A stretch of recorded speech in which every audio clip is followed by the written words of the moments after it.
Hi hello അപ്പോൾ എല്ലാവർക്കും happy Onam. ഇന്ന് ഓണമായതുകൊണ്ട് ഭയങ്കര സന്തോഷത്തിലാണ് ഞാൻ. സാധാരണ എല്ലാവരും ഓണം ആഘോഷിക്കുന്ന പോലെ തന്നെ ഞങ്ങളും ആഘോഷിച്ചിരുന്നു. ഫസ്റ്റ് തന്നെ രാവിലെ എഴുന്നേറ്റ് ചെയ്ത പരിപാടി എന്ന് പറഞ്ഞിട്ടുണ്ടെങ്കിൽ പൂക്കളം ഇടലാണ്. അപ്പോൾ ഫ്ലവേഴ്സൊക്കെ നിരത്തി വെച്ച് ഒരു പൂക്കളം റെഡിയാക്കി. ഇങ്ങനെയായിരുന്നു അതിൻ്റെ ഫൈനൽ ഔട്ട്ലുക്ക്. ആക്ച്വലി ഞാനും ഉണ്ടായിരുന്നു. എൻ്റെ ഇപ്പോൾ ഒരു കുട്ടിയെ കാണുന്നില്ലേ, അത് എൻ്റെ വീടിൻ്റെ തൊട്ടടുത്തുള്ളൊരു കുട്ടിയാണ്. ആളും എപ്പോഴും ഞാൻ എന്ത് ചെയ്താലും കൂടെ ഉണ്ടാവും ചെയ്യാൻ വേണ്ടിയിട്ട്. പിന്നെ ഞങ്ങൾ ലൈറ്റായിട്ട് സ്നാക്സൊക്കെ കഴിച്ചു. കായ വറുത്തത്, ഉപ്പേരി, പഴം, അട, അങ്ങനെ കുറച്ച് സ്നാക്സൊക്കെ കഴിച്ചിരുന്നു.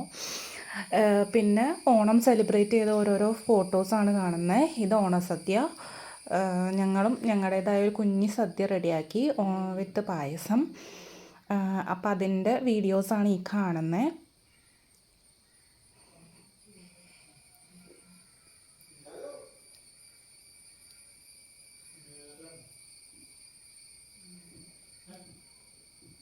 ആക്ച്വലി എല്ലാ പരിപാടിയും കഴിഞ്ഞിട്ട് ഞങ്ങൾ ഫോട്ടോഷൂട്ടിൽ നിന്ന് ഇറങ്ങി. എൻ്റെ കൂടെ ഫോട്ടോ എടുക്കാൻ വന്നെന്ന് പറഞ്ഞ് കൂടിയ ആളാണ് നടക്കുന്നത് എൻ്റെ കൂടെ. ഞാൻ എന്ത് ചെയ്യുന്നു അതൊക്കെ ചെയ്യണം. അങ്ങനെ ഞങ്ങൾ രണ്ടാളും ഫോട്ടോ എടുത്ത്, ഫോട്ടോഗ്രാഫർ അവളുടെ ചേട്ടനായിരുന്നു. അങ്ങനെ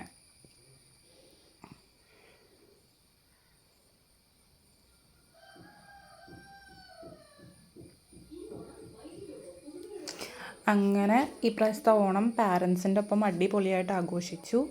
പിന്നെ എൻ്റെ ഒപ്പം ഒരാളും കൂടി ഉണ്ടായി ആഘോഷിക്കാൻ. ഞാൻ ഇവനെ ഒന്ന് ഓണമായിട്ട് മുണ്ടുടുപ്പിക്കാൻ നോക്കിയതാണ്, പക്ഷെ ശരിയായില്ല. അവസാനം അത് വടംവലിയിൽ അവസാനിച്ചു. കണ്ടോ, ആള് ഉടുപ്പിക്കാൻ സമ്മതിക്കില്ല, അതിന് മുമ്പേ എടുത്ത് വലിച്ചു തുടങ്ങി. ഇങ്ങനെയാണ് ആള്. പിന്നെ ആൾക്കും ഈ പ്രാവശ്യം, ഇവന് 2 വയസ്സുണ്ട്, ആൾക്കും ഈ പ്രാവശ്യം ഞങ്ങൾ സദ്യയൊക്കെ കൊടുത്തിരുന്നു. ഭയങ്കര കുറുമ്പാണേ.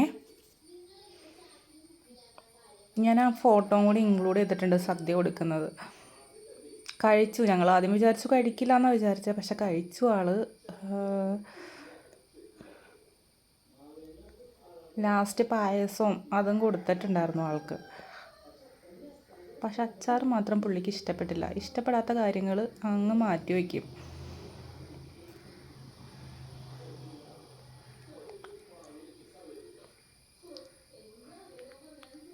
ഓണത്തിൻ്റെ ഫോട്ടോഷൂട്ടിനിടെ എടുത്ത ഓരോരോ ഫോട്ടോസാണ് ഇനി അങ്ങ് കാണിക്കുന്നത്.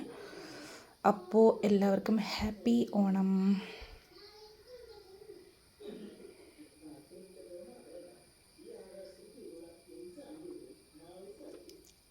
അപ്പോൾ പിന്നെ കാണാം. ബൈ.